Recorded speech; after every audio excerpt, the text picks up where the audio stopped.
no. Oh no, oh no, oh no, no, no, no.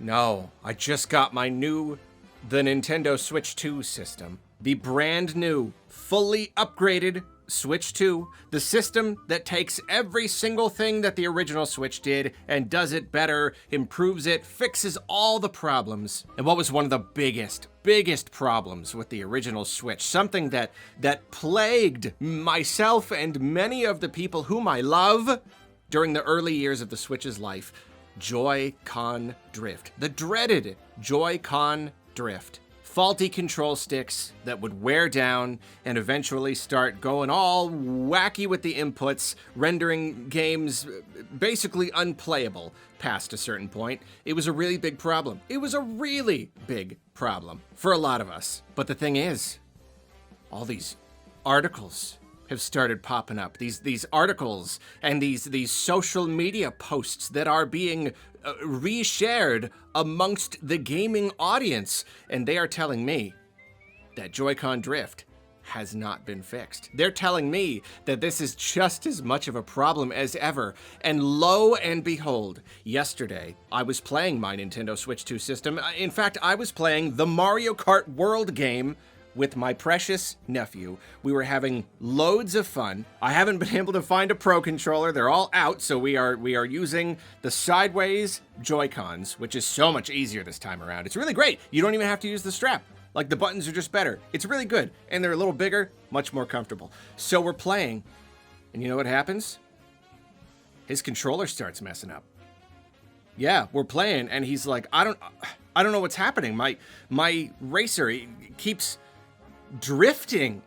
Not like Mario Kart drift, but like I'm turning this way and it's going this way. I can't win these races because it's just going all weird. My controller is turning by itself, and a dark pit of gloom sinks into my heart and my stomach and all of my emotion areas. I think, oh no.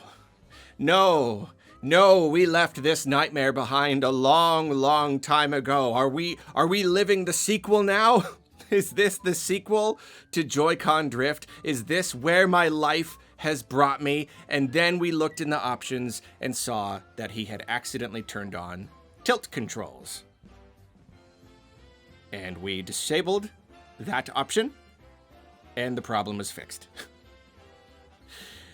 And so right now, there's a lot of buzz online about Joy-Con drift on the Switch 2. And I see this coming really from two primary sources. The first, let's talk about right now, is people who seem to be having problems with their controllers. Now, go take a look at pretty much any discussion about this. There's like one main Reddit thread, someone talking about how their Switch 2 arrived with Joy-Con drift. I can't even tell you how many of those replies are people saying, yeah, I thought I had Joy-Con drift, but I had just accidentally turned on tilt controls. And then people being like, mine is messing up. It messes up when I play Mario Kart. It messes up when I play Mario Kart. I'm playing Mario Kart and the controller's messing up. And everyone being like, did you turn off tilt control? Because, like, what are we playing right now? You've got, like, okay, Switch Welcome Tour, backwards compatible games, whatever. For the most part, what are 99% of people? I made up that number. What are most people playing on their Switch 2s right now? It's Mario Kart. And it's not too hard to accidentally enable one of these options, especially because the game automatically defaults to smart steering. Again, just like 8. I don't know why they keep doing that. Do not do that, but whatever. It's kind of easy to accidentally turn on one or more options, especially when you're looking at millions of different people. Yeah. Are any of you having a problem with Joy-Con drift when you play Mario Kart? You may want to look into that. I think that may be the bulk of what's happening here. However, there could be plenty of people who actually do have legitimate issues with their controllers. Sometimes they just don't work. The thing about that is that no matter what, at the beginning of a console launch, you are going to see the highest rate of hardware failure because they have not been able to perfect the manufacturing process yet. We saw in the early days of the Switch, of course, there was Joy-Con drift, but that kind of developed more over time. But early on, they were having like problems with like the sensor, like what was it, one of the Joy-Cons was having a hard time connecting. People were having issues with like the Switch system itself. Some people's were just getting totally bricked or they were glitching out. There were a lot of problems that did not really end up being a problem. It was really just kind of down to a few of the systems. Again, Nintendo has not perfected the process.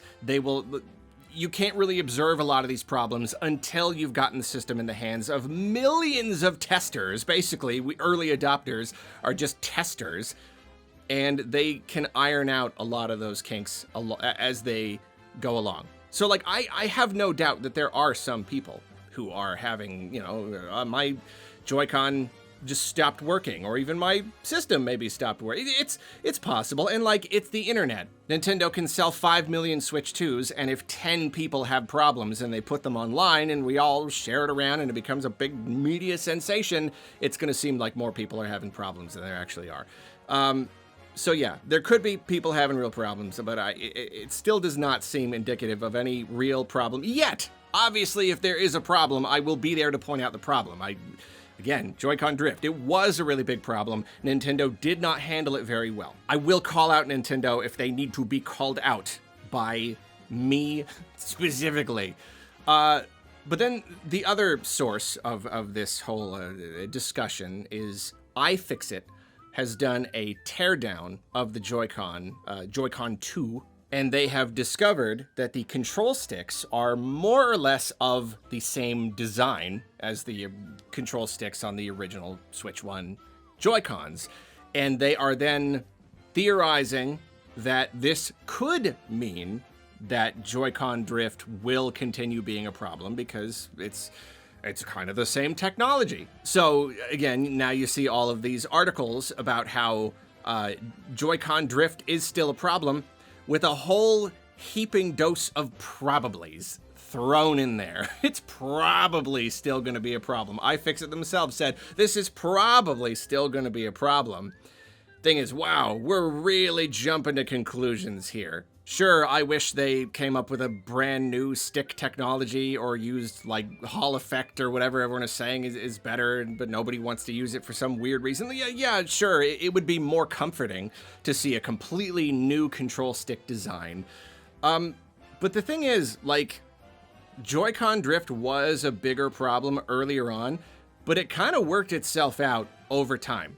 Again, Nintendo like really, really gradually tweaked the manufacturing process, and I don't know exactly what they changed, but I do know that by the end of the Switch 1 generation, it just wasn't really as much of a problem anymore. I got my Switch OLED, and it got used handheld a lot, like an absolute ton. And whereas Joy-Con drift was a huge problem on my original Switch, my original pair of Joy-Cons, those wore out super duper fast, about a year, and they were unusable. And I got more after that, and it was a problem. But then like they started wearing out a little bit slower, or even the people around me, like it just the whole conversation kind of eventually dried up. It reached a point where they tweaked something, and it wasn't a problem anymore. And my OLED Joy-Cons, I've had them for years. They have been used heavily, and they're falling off the system. They barely even lock on anymore,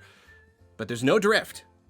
Nintendo did something. They refined this whole process in some way that kind of mitigated the whole drift issue.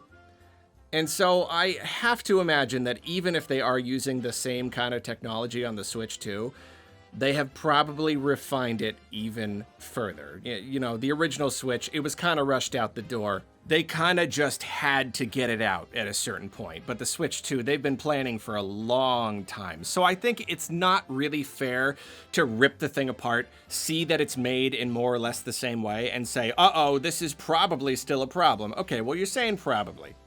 Lot of probablys being thrown around. But you know what I mean? I think it may just be a little teeny tiny bit too early to start worrying about this stuff. Again, if it becomes a thing to worry about, I'll worry about it. I'm great at worrying. I will do that. I will complain loudly. I'll make videos about it. But like, we are not there right now. We are not even almost there right now. And in fact, if it weren't for Mario Kart and that darn tilt control setting, I think we might not even be having this conversation. I think for the most part, it is that, and it's iFixit ripping the thing apart and saying it's probably still a problem. That's really where this is coming from. Perhaps I'm missing something. Perhaps there is more to this. Perhaps there are other accounts of genuine Joy-Con drift. But again, I'm going to chalk most of that up to early hardware issues that are inevitable. Literally every console launch ever. It's going to be more of a problem earlier on, and then these things kind of get ironed out. In the meantime, I will continue to use my Joy-Con, the Joy-Con 2 controllers to play the Mario Kart World game on my Nintendo Switch 2 system, and I will let you know if anything comes up.